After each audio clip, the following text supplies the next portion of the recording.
Good morning, Susanna here with the Are They All Yours blog at StephenAndersonFamily.com. Today I want to show you how to make your own Einkorn sourdough starter. Only 2 ingredients are needed to start the sourdough starter, and that's water and Einkorn flour, which I have in my flour bin here. And I use exclusively the Jovial Foods brand all-purpose Einkorn flour. Now you can use a measuring spoon or measuring cups to measure your Einkorn, but typically when you're working with Einkorn, because it's so fine and it compacts down so easily, it's best to weigh things. So I will include the weight amounts on this video. So you want to start with 45 grams of water, which is about 3 tablespoons, and then 60 grams, which is a half cup of Einkorn flour. And here you see why I weigh my flour. I still have some flour left in my half cup. It wasn't even quite full, and yet I've added 61 grams to my bowl. So this is why I like to weigh my ingredients. I just mix this together with a rubber spatula. These proportions are not the same as what I use for feeding the starter. This one uses a little bit more water in proportion to the flour. Just that way it helps it come to life. Now, depending on your climate, it can take anywhere from 1 to 4 days for this to really start feeding. But I would say the average for most people is probably 2 days. So in 2 days, and then every day thereafter for a week, we will feed the starter. Except here in Phoenix in the summer, at the height of summer, when my kitchen can be as warm as 80 degrees in some spots, I feed it after 24 hours the first time. I don't wait for 48 hours the first time. So I just take this, I add it to a pint mason jar, and now I'm going to let this ferment. You can see here what I mean about my climate. This sourdough starter, which, just to remind you, only contains water and flour, was only started this morning. I started this about 6 hours ago, and already you can see that it is developing bubbles. Even I'm quite surprised by it going this fast. The fastest I've seen before was 24 hours. And it's about 77 degrees in my house. But what you will find if you make a lot of fermented foods like kombucha and sourdough and buttermilk, that the air in your house will have just a lot of healthy spores floating around that are conducive to fermentation. This is the starter that I started this morning about 10 hours ago. And I'm actually going to go ahead and feed it right now, and I will tell you why. So this is why you want to keep an eye on your starter, because this will depend greatly on your individual factors of your climate and what kind of healthy yeast spores are floating around in your house already. And what you want to keep an eye on is how the starter is acting. So you can see here that it is developing bubbles all around, even in the back here where there weren't any even just a couple of hours ago when I last filmed this. But what you can see here, and I don't know if you can see it if I zoom in on it, but right here you can see that there's a slightly grayish layer at the top, maybe the thickness of a lemon peel. You can see that here, and it's more golden yellow beneath it. And also if you look at it from the top, you can see that slightly gray hue to the starter, whereas on the bottom it is more golden. And that's the color that the starter takes on when it's starving. So we don't want the starter to starve. We want this to be nice and healthy and not have any gray spots. Once it's well fed, the starter will be nice and golden, and when it's strong enough, we will then move it to the fridge.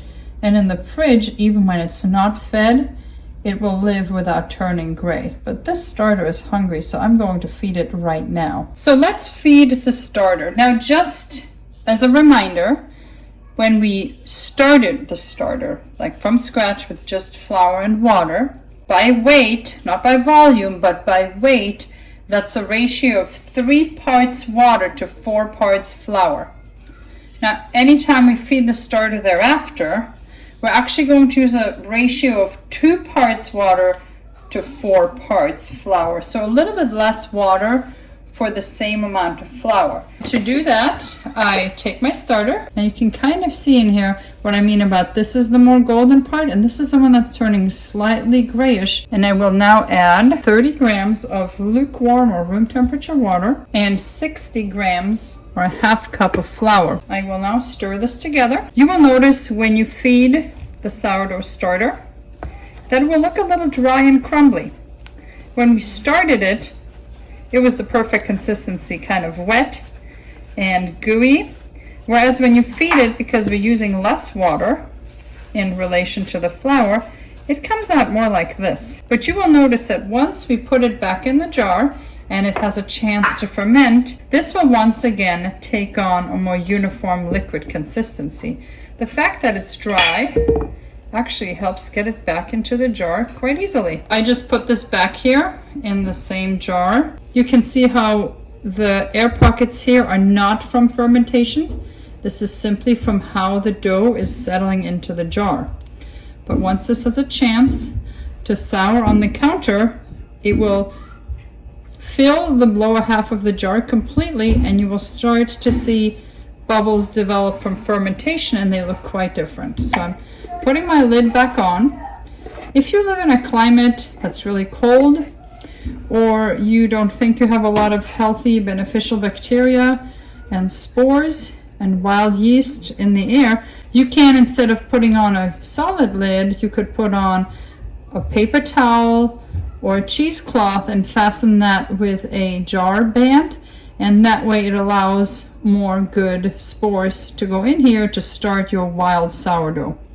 So I'm just going to put this back in a quiet corner of my kitchen and check it again in the morning. I have a feeling that by morning it will need to be fed again and probably be finished fermenting and be ready for use within the next couple of days, the way things are going here. But this is a very individual process. It might take a lot longer in your climate.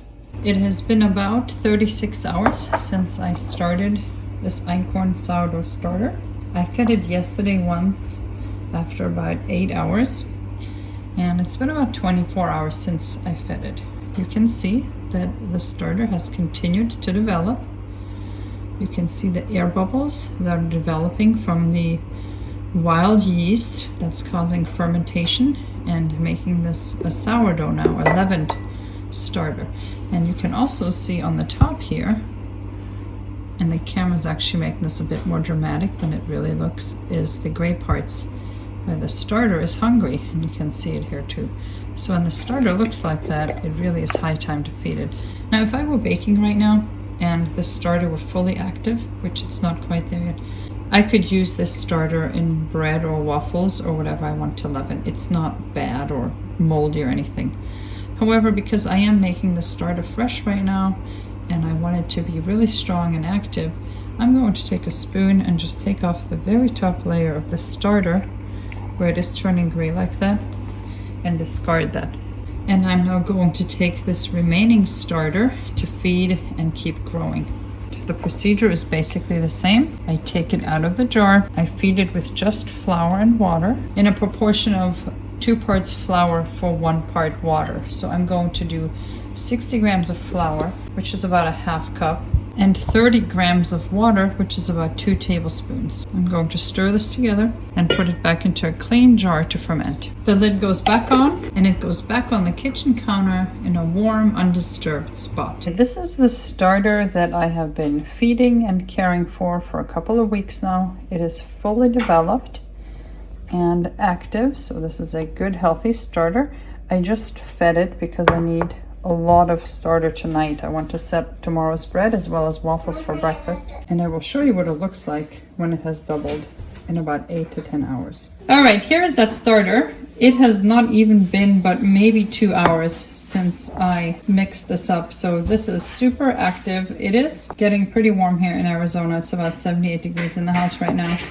And this starter, after just 2 hours, has completely doubled, and I'm going to move it to the fridge now until I'm actually ready to use it. This concludes my video of how to get your own Einkorn sourdough starter going. Thank you for watching. If you have any questions, please leave them in the comments below.